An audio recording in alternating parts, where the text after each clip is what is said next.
A traveler just abandoned a $300 suitcase at security because of one banned feature. Another passenger's bag got pulled off the plane mid-boarding for an item packed safely for years. And some people now pay $45 just to get through TSA. These carry-on mistakes changed in 2026. Airlines and TSA updated enforcement without warnings. I'm breaking down what gets you pulled aside, why rules shifted, and how to avoid delays and fees. Number 1. Smart luggage with non-removable batteries. Smart luggage batteries must pop out by hand without tools. No screwdrivers, no unzipping linings, nothing. TSA officers stop passengers at checkpoints and say, "Show me how the battery removes." If you can't demonstrate it in seconds, the bag doesn't fly, whether as carry-on or checked. You abandon it or miss your flight. A traveler in Atlanta used the same smart suitcase 6 times without issue. She got to security in January, TSA asked for battery removal, and she needed a tiny screwdriver for 2 screws. Security wouldn't budge with only 20 minutes before boarding. She left a $300 suitcase at the checkpoint and caught her flight with just her purse. The FAA banned non-removable lithium batteries in 2018 for fire safety, but enforcement was inconsistent. January changed that, and every smart bag gets inspected now. Look for bags labeled TSA-approved removable battery with simple latches. Test the removal process yourself before flying. Keep batteries charged to 50% because agents sometimes ask you to power them on. Number 2. Packing lithium devices in checked bags. Any lithium-ion battery device must go in carry-on never checked. Laptops, tablets, cameras, electric toothbrushes, portable speakers, power banks, wireless headphones, electric razors, and anything rechargeable. If TSA finds one during checked bag screening, they pull the entire bag and page you over the intercom. If you're already at your gate or on the plane, your bag still gets pulled and you might not see it until you land with the item gone. I've watched TSA page the same passenger 3 times because their checked bag contained an electric toothbrush. The passenger was at the gate and the bag was in cargo. TSA pulled it, paged them, and they had to go back while their boarding group was called. The item got confiscated anyway because there wasn't time to repack it into carry-on.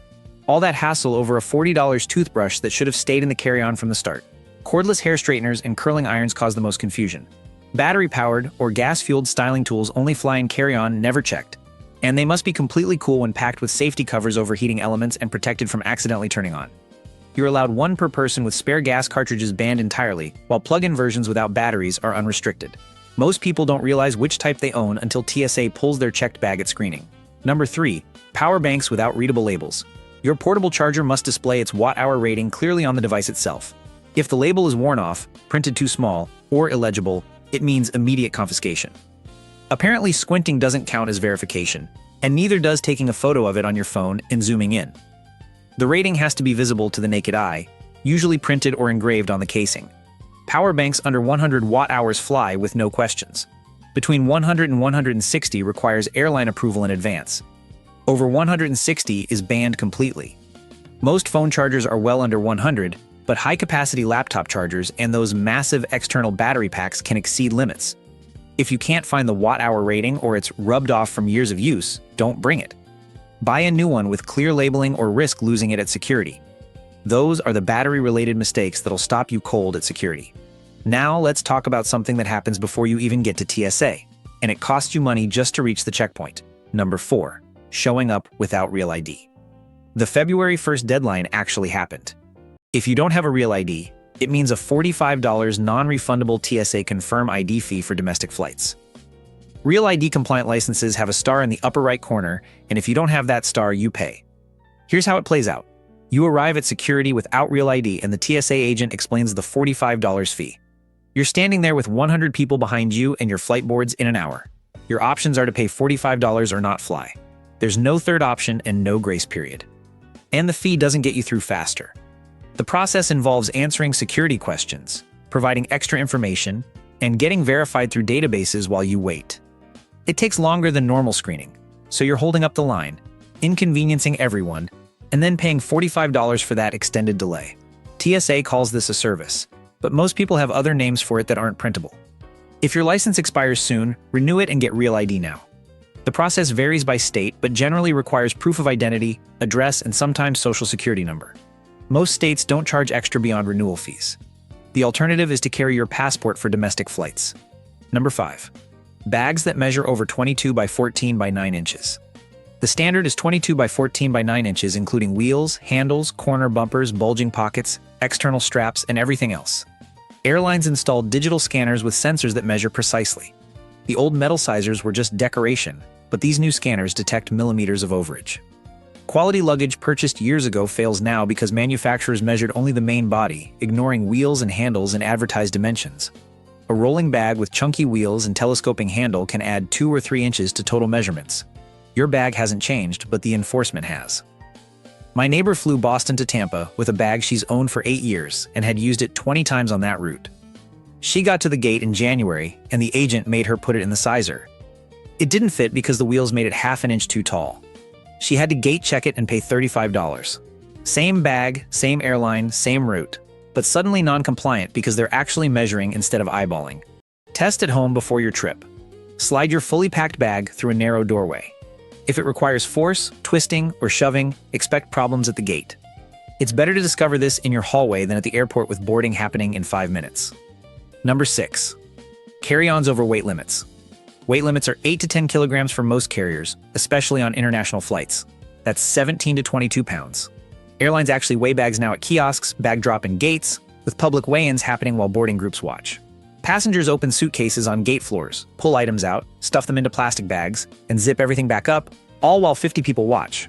This happens routinely now, and the process is designed to be uncomfortable enough that most people just pay the fee rather than deal with public repacking while they're zone boards.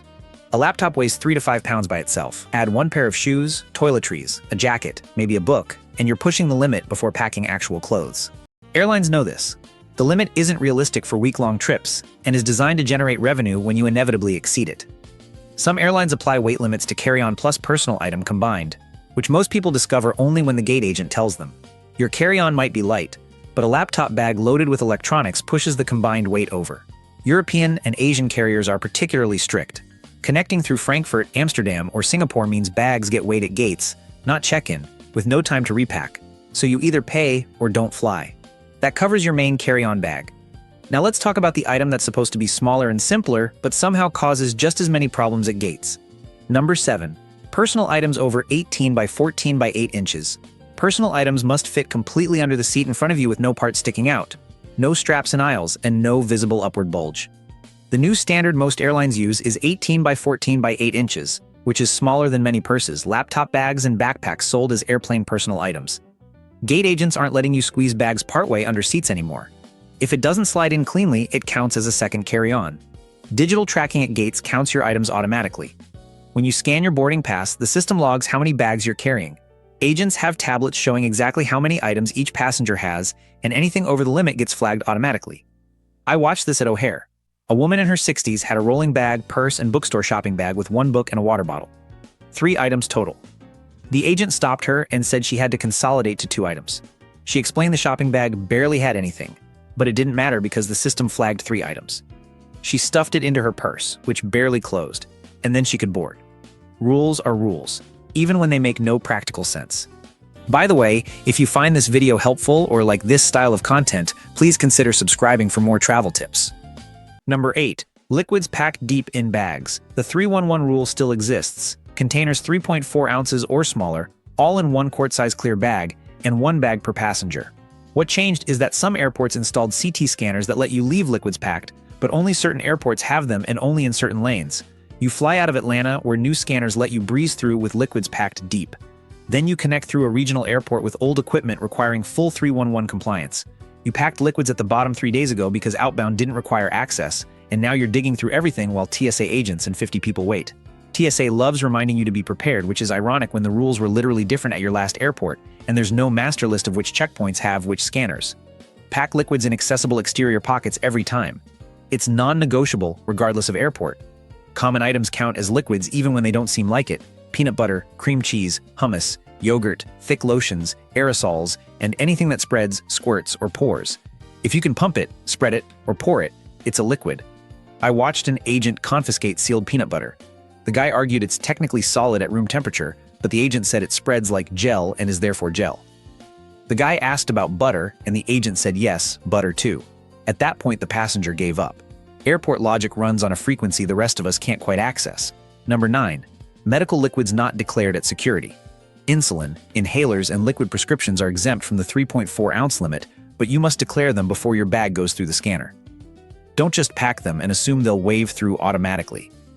Tell the TSA officer at the start that you're carrying medical liquids and they'll inspect your bag separately.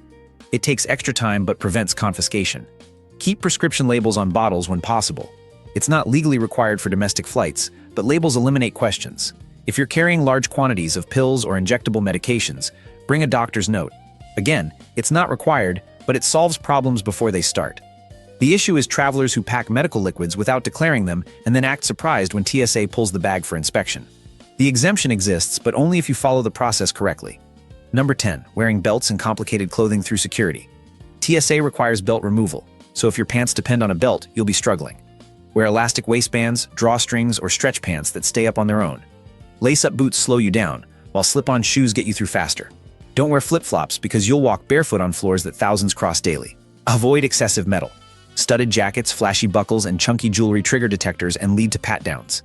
TSA isn't being difficult. When the detector goes off, they're required to investigate. Don't wear shirts with offensive messages either, as TSA can flag you for extra screening if they find clothing inappropriate. One strategy that works is to wear a jacket with large pockets. Load it with wallet, phone, keys, passport, and everything you'd normally carry loose. At security, remove the jacket and send it through with everything in the pockets.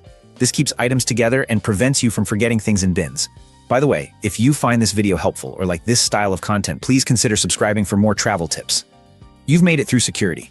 Your bags are the right size, the right weight, and packed correctly. Now comes the part where airlines have a whole different set of ways to charge you or deny you overhead space. Number 11. Arriving at gates after bins fill up. Basic economy boards last. So if bins are full when you arrive, it means a gate check regardless of whether your bag meets size requirements. This is where priority boarding becomes worth paying for, as early groups get first access to overhead space.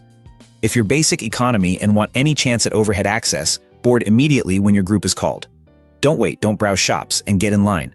Overhead bin space isn't guaranteed anymore even if your bag is perfectly compliant, as it's first come, first served, and basic economy comes last.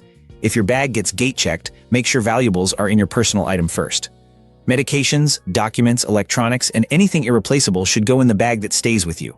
Gate-checked bags go into cargo and sometimes get delayed, lost, or damaged. Number 12. Arriving with multiple loose items.